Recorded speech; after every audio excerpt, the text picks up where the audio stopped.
Hello दोस्तों, मैं प्रियंका स्वागत करती हूँ आपका अपने परिवार टीचर सक्सेस चैनल में। आई होप आप सभी लोग बहुत बढ़िया होंगे, पॉजिटिविटी से भरे हुए होंगे और जितना आपने स्टडी का टाइम टेबल सेट कर रखा है डेली फॉलो कर रहे होंगे, डेली कुछ नया सीख रहे होंगे। तो जैसा कि आप लोगों ने थंबनेल में देखा कि आज हम लोग सी-टेट जुलाई 2024 हिंदी पैसेज के या हिंदी गद्यांश और पद्यांश के क्लास 2 के बारे में बात करेंगे। इसके पहले ऑलरेडी क्लासेस बन चुके हैं, लेकिन ये शुरू जो है अब नए तरीके से नए सिरे से हुआ है एग्ज़ाम को देखते हुए।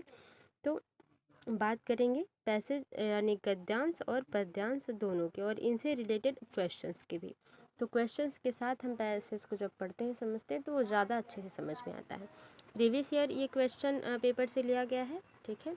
और कम समय में ज़्यादा प्रश्न यानी कि ज़्यादा जितना हो सके हम पैसे से संबंधित क्वेश्चंस को अटेंड करेंगे और उनको समझने की कोशिश करेंगे। और आप बताइएगा कि आज की क्लास आपको कितनी समझ में आई और आपने कितने क्वेश्चन सही किए हैं और कितना आपको समझ में आया है गद्यांश और पद्यांश इस क्लास से। चलिए आपकी सफलता की मनोकामना के साथ शुरू करते हैं आज की क्लास को और देखते हैं किस प्रकार के गद्यांश और पद्यांश और उनसे संबंधित प्रश्न हैं, ठीक है। तो जैसा कि आप जानते हैं कि सी-टेट के बहुत से ऐसे गद्यांश आते हैं जो बहुत ज़्यादा लेंदी होते हैं। पेपर 1 की अगर बात कर ली जाए तो एक ही गद्यांश हो जाता है, लेकिन पेपर 2 की जब हम बात करते हैं तो दो गद्यांश आ जाते हैं और दोनों बहुत ही लेंदी आते हैं, ठीक है। तो फिलहाल बात करते हैं गद्यांश की। निम्नलिखित गद्यांश को पढ़े तथा पूछे गए प्रश्नों के लिए उचित उत्तर का चयन कीजिए। इस तरह से कुछ, और उसमें ये भी दे दिया जाता है कि 1 से 6 तक ये गद्यांश से प्रश्न संबंधित आने वाले हैं या 91 से ऐसे कुछ होता है अदर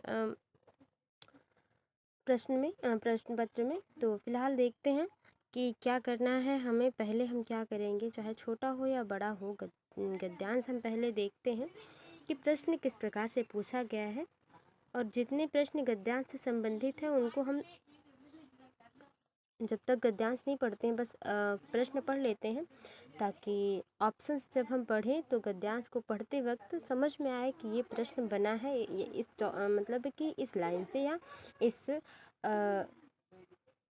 पर्टिकुलर गद्यांश से, ठीक है ना या लाइन से।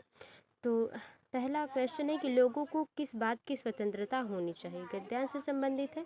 निम्नलिखित में से कौन सा कथन सही है, ये भी जब हम गद्यांश पढ़ेंगे तब समझ में आएगा। देखिए भिन्न भिन्न शब्द है, तो ये जो है हम पहले इनको कर सकते हैं, ठीक है। निरर्थक शब्द, पुनरुक्त शब्द, विलोम शब्द या भिन्नार्थक शब्द। तो भिन्न भिन्न कैसे शब्द हैं, ठीक है। तो भिन्न भिन्न जो है पुनरुक्त शब्द है। पुनरुक्त शब्द आप जानते हैं, इन सब के बारे में बहुत पहले बहुत पढ़ाया गया है। फिलहाल हमें कैसी शिक्षा पद्धति चाहिए, ये जब हम गद्यांश पढ़ेंगे तब समझ में आएगा। कमज़ोर तबके के लोगों पर अधिक ध्यान की आवश्यकता है क्योंकि ये भी गद्यांश से संबंधित है। साक्षरता का उपयुक्त विलोम शब्द है, मतलब कि साक्षरता का विलोम क्या होगा ये, ठीक है। आधारित शब्द में प्रत्यय क्या है, प्रत्यय और उपसर्ग। प्रत्यय यानी कि पीछे जुड़ता है शब्द के और उपसर्ग आगे जुड़ता है शब्द के, ठीक है। तो आधुनिक विश्व में आधुनिक शब्द है, मतलब आधुनिक शब्द क्या है, संज्ञा है, विशेषण है, क्रिया विशेषण, प्रविशेषण। तो जैसा कि आप देख रहे हैं 1 2 3 और एक यहाँ क्वेश्चन था, ये यहाँ पे ये वाला, यानी कि ये भिन्न भिन्न वाला। तो 4 प्रश्न जो ऐसे हैं जो व्याकरण से हैं, हिंदी व्याकरण से हैं, और बाकी जो है क्वेश्चन वो गद्यांश से हैं। तो इस तरह से आप समझ पाएंगे कि आपको कितना डीपली गद्यांश पढ़ना है और कितना नहीं, ठीक है। फिलहाल देख लेते हैं। और एग्ज़ाम के टाइम में अगर आप चाहें तो आप थोड़े से केयरफुली भी, उस टाइम माइंड पूरा शांत रहता है और लेंदी भी होता है प्रश्न गद्यांश, तो हम उसको पहले प्रश्न पढ़ लेते हैं तो एक हमें ईजी हो जाता है कि गद्यांश पढ़ते समय इस लाइन से प्रश्न पूछा गया है ये समझने में। तो देश के विकास और समृद्धि के लिए सबसे महत्वपूर्ण चीज़ शिक्षा है, ठीक है। आज हमारा देश परिवर्तन के ज़बरदस्त दौर से गुजर रहा है। देश में लाखों लोग ऐसे हैं जिन्होंने साक्षरता तो पा ली है, लेकिन उभर रहे आधुनिक विश्व और भारत में नए ज़माने के अनुरूप रोजगार की योग्यताएं अभी उन्हें पानी है, ठीक है। हमें कमज़ोर तबकों के लोगों पर अधिक ध्यान देना चाहिए, ये प्रश्न बना है। क्योंकि वे ही ऐसे लोग हैं जो शिक्षा के पायदाने औरों की भांति नहीं चढ़ पाते हैं, यानी कि वो शिक्षा के उस स्तर तक नहीं पहुंच पाते जिस स्तर पर अदर लोग पहुंच पाते हैं, जो पिछड़े लोग हैं। आज ज़रूरत इस बात की है कि लोगों को यह स्वतंत्रता हो कि वह अपने बच्चों को किसी भी नज़दीकी स्कूल में ले जाकर भर्ती कर सकें और इस विश्वास के साथ घर लौट सके कि उनके बच्चे को उस स्कूल में बेहतर और मूल्य आधारित शिक्षा मिलेगी। विभिन्न बालकों के भिन्न भिन्न ज़रूरत होती हैं। स्कूलों में सभी को उनकी ज़रूरत के अनुरूप ध्यान दिया जाए, ऐसी व्यवस्था स्कूलों में होनी चाहिए। जैसे स्कूलों में कैसी व्यवस्था होनी चाहिए, ये प्रश्न पूछा था, तो वही प्रश्न यहाँ से बनता है कि जहाँ पर बच्चों की ज़रूरतें, सभी बच्चों के जो अलग अलग प्रकार के बच्चे आते हैं स्कूल में, उनकी सभी ज़रूरतें पूरी की जा सकें, जो स्कूल से या विद्यालय से या उनके पढ़ाई में बाधा हो, उनको सॉल्व किया जाए उन प्रॉब्लम्स को। जैसा कि आप पेडागॉजी में भी पढ़ते हैं ये सारी चीज़ें। हमें शिक्षा के प्रति अपने ऐतिहासिक दृष्टिकोण में भी बदलाव लाना होगा। हमें एक ऐसी शिक्षा पद्धति चाहिए जो प्रभावित होने के साथ साथ खुद को नवीनीकृत करने की क्षमता रखती हो, यानी कि जो हमें कुछ प्रभावित तो करे, हमारे नैतिक मूल्यों को तो सुधारे, लेकिन जो समाज के साथ नई चीज़ें आ रही हैं, जो क्रिएटिविटी आ रही है, उसको भी बढ़ावा मिले, ऐसी हमें शिक्षा चाहिए। तो ऐसे 3-4 प्रश्न हैं इसमें बने हुए। आप प्रश्न अटेंड करते हैं। लोगों को किस बात की स्वतंत्रता होनी चाहिए? अपने बच्चों को सरकारी विद्यालय में पढ़ने की, अपने बच्चों को पड़ोस के विद्यालय में पढ़ने की, अपने बच्चों को दूर के प्राइवेट विद्यालय में पढ़ाने की, अपने बच्चों को नवोदय विद्यालय में पढ़ने की। यानी कि गद्यांश के हिसाब से इसका जो सही ऑप्शन होगा कि सभी लोगों को ऐसा होना चाहिए कि पड़ोस के विद्यालय में वो अपने बच्चों को पढ़ने के लिए भेज सकें। और आपने गद्यांश पे देखा कि वहाँ पे ये बात हो रही थी कि भेजे जो लोग हैं वो भेजे अपने बच्चों को स्कूल में और इस शंका से न लौटे कि बच्चा हमारा वहाँ सुरक्षित नहीं है या उसे अच्छे मूल्य नहीं सिखाए जाएंगे, बल्कि वहाँ ये बताया जाए कि बच्चा हमारा जो भी वहाँ पे सीखेगा वो उसकी लाइफ के लिए, उसके आगे जो है वो उसको हेल्प करेगा। ठीक है, तो ये बिल्कुल दूसरा ऑप्शन सही हो जाता है। पहले का दूसरा ऑप्शन सही हो जाएगा। दूसरा क्वेश्चन पढ़ते हैं कि निम्नलिखित में से कौन सा कथन सही है? सभी बच्चों की आवश्यकता एक जैसी होती है? नहीं, ये पेडागॉजी भी नहीं कहता है। जैसा आपका सिलेबस बहुत ही बड़ा है, जो पेडागॉजी सेशन की अगर बात कर ली जाए कि 5 सब्जेक्ट में अपना अलग अलग उसका योगदान है पेडागॉजी का, तो सभी बच्चों की एक जैसी आवश्यकता नहीं होगी, बिल्कुल सी बात है ये। सभी बच्चों की आवश्यकता सर्वथा भिन्न होती है, यानी कि सभी बच्चे जो हैं उनकी जो आवश्यकताएं हैं वो सभी बच्चों की भिन्न होंगी। ठीक है, भिन्न बच्चों की आवश्यकताएं भिन्न भिन्न होती है, यानी कि अलग अलग बच्चों की आवश्यकताएं अलग अलग होती हैं। यानी सभी बच्चे यहाँ उतना अच्छा नहीं लग रहा है जितना ये तीसरा ऑप्शन बढ़िया लग रहा है कि अलग अलग बच्चों की आवश्यकताएं भी अलग अलग होंगी। तो सबसे बेहतरीन ऑप्शन ये हो जाता है। चौथा ऑप्शन पढ़ लेते हैं कि भिन्न बच्चों की आवश्यकताएं एक जैसी होती हैं। तो नहीं, एक जैसी आवश्यकता किसी की भी नहीं होती, रख देगा। ठीक है, दूसरे का तीसरा ऑप्शन बिल्कुल सही हो जाएगा। आगे देखते हैं, भिन्न भिन्न शब्द है, तो ये हम लोग पहले देख लिए थे। पुनरुक्त शब्द है जिसमें क्या है, ये योजक चिन्ह का प्रयोग किया जाता है। दूसरा ऑप्शन तीसरे का सही हो जाता है। हमें कैसी शिक्षा पद्धति चाहिए, जो कि पेडागॉजी में पूछ लेता है 1 नंबर या 2 नंबर में। तो लचीली, परंपरागत, पाश्चात्य, रूढ़। ठीक है, तो हमें ना ही परंपरागत, ऐसा कि नहीं जो चला आ रहा है सदियों से उसे ही फॉलो किया जाए, समय के साथ बदलाव जरूरी है। परंपरागत नहीं, बल्कि लचीली होनी चाहिए कि जो भी चीज़ नई आए उसे हम शिक्षा में जोड़ सकें और बच्चों को उसकी भांति ढाल सकें और क्रिएटिविटी बच्चों में ला सकें। कमज़ोर तबके के लोगों पर अधिक ध्यान देने की आवश्यकता है, क्योंकि वे शिक्षा में पिछड़ जाते हैं। शिक्षा में सबसे आगे हैं, उच्च शिक्षा प्राप्त करते हैं, शिक्षा के अवसर अधिक प्राप्त करते हैं। तो नहीं, अगर अवसर अधिक प्राप्त करते हैं तो वो उन पर ध्यान देने की उतनी ज़्यादा आवश्यकता नहीं होती। ठीक है, तो आप समझ रहे हैं 5वें का जो सही आंसर है वो पहला हो जाएगा, क्योंकि वो शिक्षा में पिछड़ जाते हैं। ठीक है, साक्षरता का उपयुक्त विलोम शब्द है निरक्षरता, अक्षरशः, शिक्षा, अनपढ़। तो बिल्कुल साक्षरता हो जाएगा, साक्षरता का विलोम शब्द सही हो जाएगा। आधारित शब्द में प्रत्यय क्या है, तो मैंने जैसा कि बताया प्रत्यय पीछे लगता है और शब्द के, और उपसर्ग जो है वो शब्द के आगे लगता है। तो ये त, इत, रित और इत। तो यहाँ पे देखिए छोटी मात्रा है, बड़ी वाली मात्रा है नहीं, तो ये तो होगा नहीं।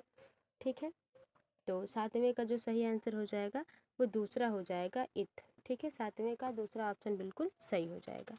आठवां है आधुनिक विश्व में आधुनिक शब्द है, यानी कि आधुनिक विश्व में आधुनिक शब्द क्या है, संज्ञा है, विशेषण है, क्रिया विशेषण है या प्रविशेषण है। आठवें की सही ऑप्शन की बात कर ली जाए तो ये विशेषण है, क्योंकि ये विश्व कैसा है, आधुनिक है, तो जो जिसकी विशेषता बताता है संज्ञा सर्वनाम की वो विशेषण होता है, जाहिर सी बात है। तो दूसरा ऑप्शन बिल्कुल सही हो जाएगा आठवें का। देश के विकास और समृद्धि के लिए सबसे महत्वपूर्ण क्या है, रीति रिवाज का पालन करना, शिक्षित समाज, देश की सीमाएं, देश की जनसंख्या। देखिए देश के विकास के लिए सबसे ज़्यादा ज़रूरी है कि हम शिक्षित समाज को अपनाएं। ठीक है, क्या करें, एक शिक्षित समाज हो जो कि चाहे रीति हो, रिवाज हो, देश की सीमाएं हो, देश की जनसंख्या हो, सबको समझने में वो सक्षम हो, एक शिक्षित समाज रहेगा तो ये बेहतर होगा।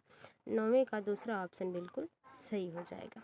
ठीक है, ये तो रही गद्यांश की बात। जैसा कि हमने बात की थी कि हम पद्यांश भी आता है, तो पद्यांश के बारे में भी बात करेंगे। फिलहाल इसमें भी इसी तरह से करेंगे कि पहले हम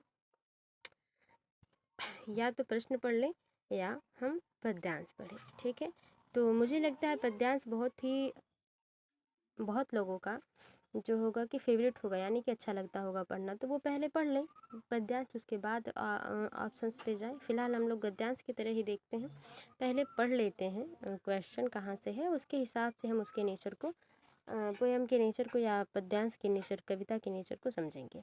कविता का मूल स्वर क्या है, यानी कि कविता में मूल क्या कहा जा रहा है, मुख्य रूप से किस विचार को प्रकट करना चाह रहा है कवि। चिड़िया से क्या करने के लिए कहा जा रहा है, ये तो पद्यांश पढ़ेंगे तब समझ में आएगा। प्रकृति से जुड़े की उपादान के बाद पद्यांश में किस उपादान के बाद पद्यांश में नहीं की गई है, तो ये जब हम पद्यांश पढ़ेंगे तब। घोंसले की दुनिया है कैसी, असीमित, सीमित, ये तो हम पद्यांश से ही समझ पाएंगे। चिड़िया की खुशी में कौन कौन खुश हो, ये भी पद्यांश से समझ में आएगा। गगन का पर्यायवाची शब्द नहीं है, तो गगन का पर्यायवाची शब्द आसमान, आकाश, अनिल, अंबर, अनिल नहीं है इसमें। ठीक है, अनिल मिस होता है हवा, तो ये तो एक दो नंबर जो व्याकरण से आता है, तो इसमें एक दो क्वेश्चन ऐसे हैं जो व्याकरण से आए हैं और बाकी सब पोयम से हैं। तो पढ़ते हैं पद्यांश। चिड़िया तो जो मगन, धरा मगन, गगन मगन। कवि कह रहा है कि जो चिड़िया है अगर वो खुश है तो उससे पृथ्वी भी मगन है, और जो आसमान है या गगन है वो भी खुश है। फैला ले पंख जरा, उड़ तो सही, बोली पवन, यानी कि पवन कहती है कि तुम पंख जब फैला ली हो तो अब उड़ो। ठीक है, अब जब घोंसले से आई निकल, जब बहुत ही हिम्मत करके तुम अपने एक पिंजरे से निकल आई हो, घोंसले से निकल आई हो। चल बड़ी दूर, बहुत दूर, जहाँ तेरे सजन, यानी कि जहाँ तुम्हारा गोल हो वहाँ जाओ। ठीक है, ये बात हो रही है। वृक्ष के डाल देखे जंगल ताल दिखे। ठीक है, जंगल ताल दिखे, खेतों में झूम रही धान की बाल दिखे, गांव देहात दिखे, रात दिखे, प्रातः दिखे, खुल कर घूम यहाँ नहीं घर की घुटन, चिड़िया तू जो मगन। ये वो चीज़ें हैं, जैसे यहाँ पे जो कवि है वो ये कहना चाहता है कि जो हम अपनी रीति रिवाजों या किसी भी चीज़ से अपने जो आसपास एक बाउंड्री बना लेते हैं उससे हमें बाहर निकलना है, चाहे वो कोई भी चीज़ हो। ठीक है, चाहे वो हमारे एग्ज़ाम को लेके हमारे मन में डर हो या कोई भी चीज़ हो। ठीक है, यहाँ पे बता रहे हैं कवि तो अगर आप खुश हैं एज अ पर्सन, अगर आप खुश हैं तो आपके आसपास रहने वाली सारी चीज़ें आपसे खुश होंगी। ठीक है, तो जब वही है कि जब आपने हौसला कर लिया है कि अब एग्ज़ाम इस बार निकाल लेना है तो आप कोशिश करिए, तो सब कुछ बढ़िया होगा।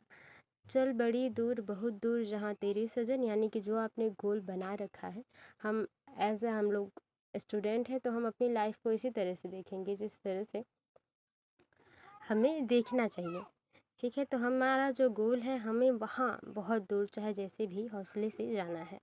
ठीक है, जहाँ से वृक्ष की डाल दिखे, जंगल ताल दिखे, जहाँ से सारी चीज़ें अच्छी अच्छी चीज़ें दिखे, जहाँ पे आप पूरी तरह से खुलकर अपनी बात कह सकें और अपने आप को रिप्रेजेंट कर सकें, ये सारी चीज़ें शिक्षा से इम्पोर्टेंट है। शिक्षा के साथ साथ कितनों भी आप नॉलेजेबल हो, अगर आप किसी एक अच्छे मुकाम पे नहीं पहुंचते हैं तो आप 10 लोगों में अपनी बात नहीं रख सकते। यानी कि सुनेंगे लोग लेकिन बहुत कम सुनेंगे उन व्यक्ति की अपेक्षा जो एक अच्छे पायदान पर है। तो वही बात है, फिलहाल हम चलते हैं क्वेश्चन के हिसाब से। क्या है, कविता का मूल स्वर क्या है? प्रकृति, मुक्ति, पशु पक्षी या हौसला? तो देखिए यहाँ पे चिड़िया अपने घोंसले से निकल कर हौसले से अपने बंधे हुए पिंजरे में से निकल कर आ रही है। तो कविता का मूल स्वर है कि खुद को मुक्त रखिए, ठीक है, फ्री रखिए, खुद को चीज़ों में बंध कर मत रखिए। दूसरा ऑप्शन बिल्कुल सही हो जाएगा। चिड़िया से क्या करने के लिए कहा जा रहा है? अपने घोंसले से बाहर निकल उड़ने के लिए, वृक्ष की डाल पर बैठकर दुनिया देखने के लिए, गांव देहात घूम कर देखने के लिए, नहीं, जंगलों में घूम कर उन्हें निहारने के लिए। तो यहाँ पे जो पर्टिकुलर जो एकदम सही ऑप्शन हो जाएगा पद्यांश के हिसाब से, वो पहला ऑप्शन सही हो जाएगा। प्रकृति से जुड़े किस उपादान की बात जो है पद्यांश में नहीं की गई है? पेड़ पौधे, धान के खेत, गांव देहात, चांद सूरज। तो तीसरे का जो सही ऑप्शन है, चांद सूरज की बात नहीं की गई है। जैसे धान के खेत दिखे, ठीक है, गांव देहात दिखे, ठीक है, ये सारी चीज़ें तो बात की गई, लेकिन चांद सूरज पर्टिकुलर नाम नहीं लिया गया है। तो चौथा ऑप्शन बिल्कुल सही हो जाएगा। घोंसले की दुनिया है असीमित, सीमित, खुशनुमा और एकांकी। जैसे कि एकाकी, काकी मतलब अकेलापन, तो सीमित है। घोंसले की दुनिया कैसी है? दूसरा सीमित है। असीमित होता तो वो खुल के जी जी पाता या जी पाती चिड़िया, लेकिन वो सीमित है, ठीक है, कुछ ही चीज़ें उसके आसपास हैं, बहुत कुछ नहीं जो वो देख पाए, ठीक है, तो सीमित है घोंसले की दुनिया। चिड़िया की खुशी में कौन कौन खुश है? धरती और आसमान, गांव देहात, जंगल ताल, धान की बाली। तो जैसा कि आप लोगों ने देखा, तू जो मगन, धरती मगन, गगन मगन, ये था कुछ। तो धरा मगन या इस तरह से कुछ था। तो धरती और आसमान जो है वो चिड़िया की खुशी में खुश है। गगन का पर्यायवाची शब्द अनिल है, अनिल नहीं है, शब्द नहीं पूछा गया, नेगेटिव है। अनिल मीन्स हवा होता है, ठीक है। और अग्नि की पर्यायवाची आप कमेंट बॉक्स में नोट डाउन करके बताएं, ठीक है। और हवा के और कौन कौन से पर्यायवाची है ये आप नोट डाउन करके बताएं कमेंट बॉक्स में। और ये भी बताएं कि आपको वीडियो कैसी लगी। और ये थी आज की क्लास। आई होप आपको पसंद आई होगी, आपके लिए हेल्पफुल रही होगी। और थोड़ी सी भी वीडियो हेल्पफुल लगी तो लाइक करें, शेयर करें, कमेंट बॉक्स में बताएं कि कितना समझ में आया और कितना आप कर पाएँ सही। मिलते हैं आपसे अगली वीडियो में, तब तक के लिए बी पॉजिटिव, बी मोटिवेटेड। धन्यवाद।